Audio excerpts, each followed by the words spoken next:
नमस्ते बच्चों। आज हम पढ़ेंगे रघुवीर सहाय द्वारा रचित कविता कैमरे में बंद अपाहिज।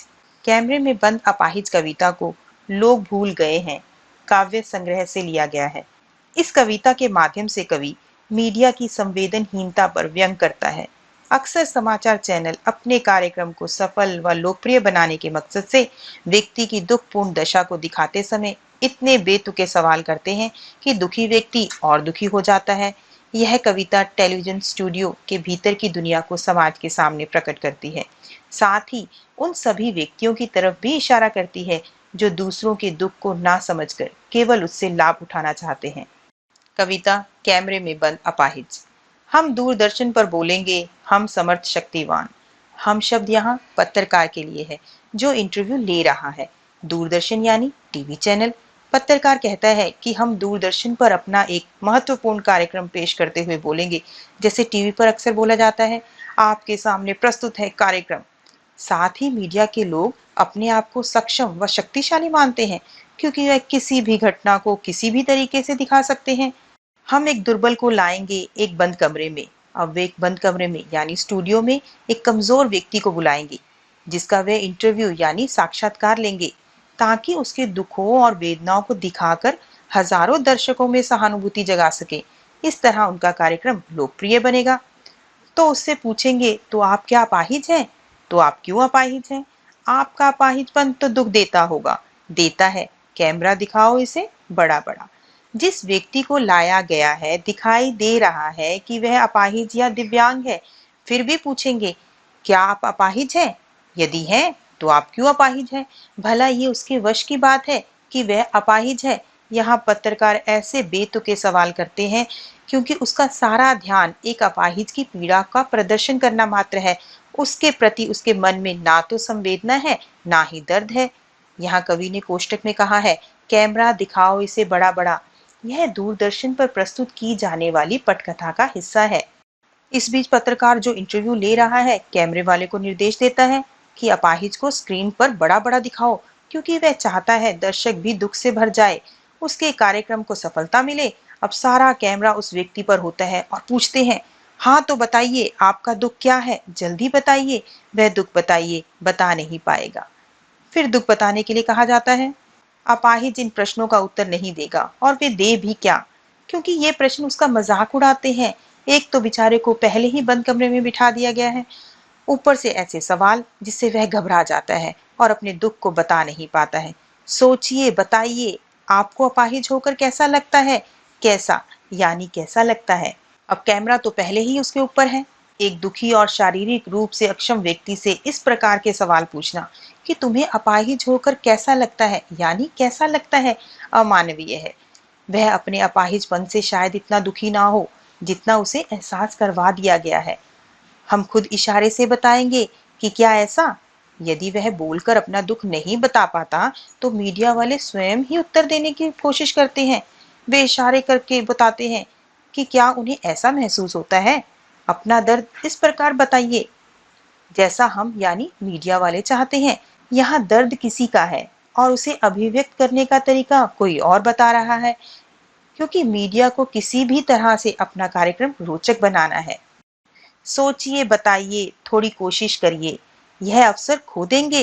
वह उसे उकसाता है और बोलने के लिए मजबूर करता है कि थोड़ी सी कोशिश तो करो बोलने की। फिर उसे लालच देता है, यह अवसर खो देंगे। यदि आप इस समय नहीं बता पाएंगे तो सुनहरी मौका आपके हाथ से निकल जाएगा।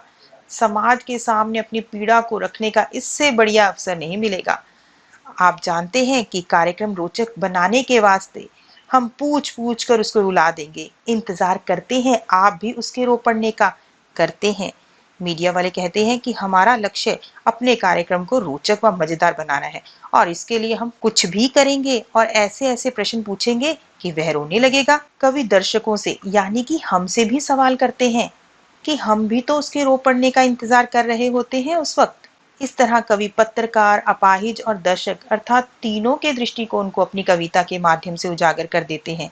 हम भी उतने ही क्रूर हैं जितना कि वह पत्रकार। हम चाहते हैं तभी तो ऐसे कार्यक्रम प्रस्तुत किए जाते हैं। यह बात इस कविता के माध्यम से कवि हमें महसूस करा देते हैं। फिर हम पर्दे पर दिखलाएंगे फूली हुई आंख की एक बड़ी तस्वीर, बहुत बड़ी तस्वीर, और उसके होठों पर एक कसमसाहट। जब वह अपाहिज किसी भी सवाल का जवाब नहीं दे रहा है, तो पत्रकार महोदय एक दूसरा उपाय करेंगे। वे उसकी फूली हुई आंख को बड़ा करके टीवी स्क्रीन पर दिखलाएंगे। वे उसके होठों पर होने वाली बेचैनी और कुछ ना बोल पाने की तड़प को भी दिखलाएंगे। ऐसा करके वे दर्शकों को उसकी पीड़ा बताने की कोशिश करेंगे कि वह व्यक्ति कितना दुखी है। आशा है आप इसे उसकी अपंगता की पीड़ा मानेंगे। साथ ही टीवी पर कहेंगे, हमें आशा है कि आप यानी दर्शक उसकी पीड़ा को समझ रहे होंगे। एक और कोशिश, दर्शक धीरज रखिए, देखिए, हमें दोनों एक संग रुलाने हैं, आप और वह दोनों। पत्रकार अभी भी नहीं रुकता। वे चाहते हैं कि एक और प्रयास कर लेना चाहिए, शायद वह रो पड़े। वे दर्शकों से धैर्य रखने का अनुरोध करते हैं कि बस कुछ देर और ठहरिए।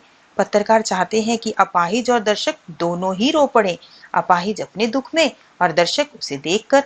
कैमरा बस करो, नहीं हुआ, रहने दो, पर्दे पर वक्त की कीमत है, अब मुस्कुराएंगे हम। इतनी कोशिश करने के बाद भी जब कुछ नहीं हो पाता, तो पत्रकार ऊब कर कैमरामैन से कहते हैं कि बंद करो, यह होगा नहीं, ये व्यक्ति रोने वाला नहीं। एक कार्यक्रम के लिए टेलीविजन पर इतना वक्त बर्बाद नहीं किया जा सकता।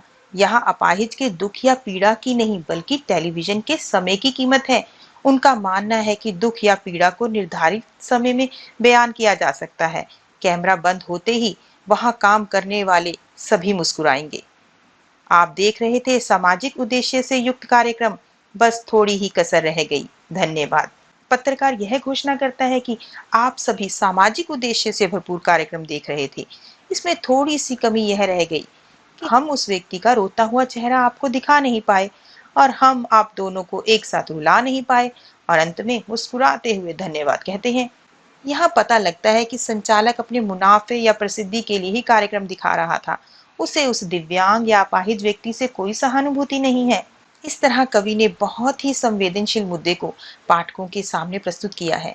यह कविता अपनेपन की भावना में छिपी क्रूरता को व्यक्त करती है।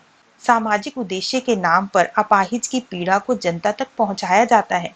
वह ऐसे कार्यक्रम का निर्माण तो समाज सेवा के नाम पर करता है, पर उसे इस कार्य व्यापार में ना तो अपाहिज से सहानुभूति होती है और ना ही उसके मान सम्मान की चिंता।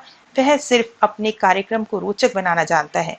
इस तरह दिखावटी अपनेपन की भावना क्रूरता की सीमा तक पहुंच जाती है। यह तो था कविता का भाव। साथ ही आपको एग्जाम में एक प्रश्न आता है, काव्यांश का काव्य सौंदर्य लिखें। काव्य सौंदर्य में दो बातें आती हैं। पहला, भाव सौंदर्य, जो आपने कविता का भाव समझा, और दूसरा, शिल्प सौंदर्य। शिल्प सौंदर्य में आता है कविता की भाषा कैसी है, अलंकार कौन कौन से प्रयोग किए गए हैं, काव्य रस कौन सा है।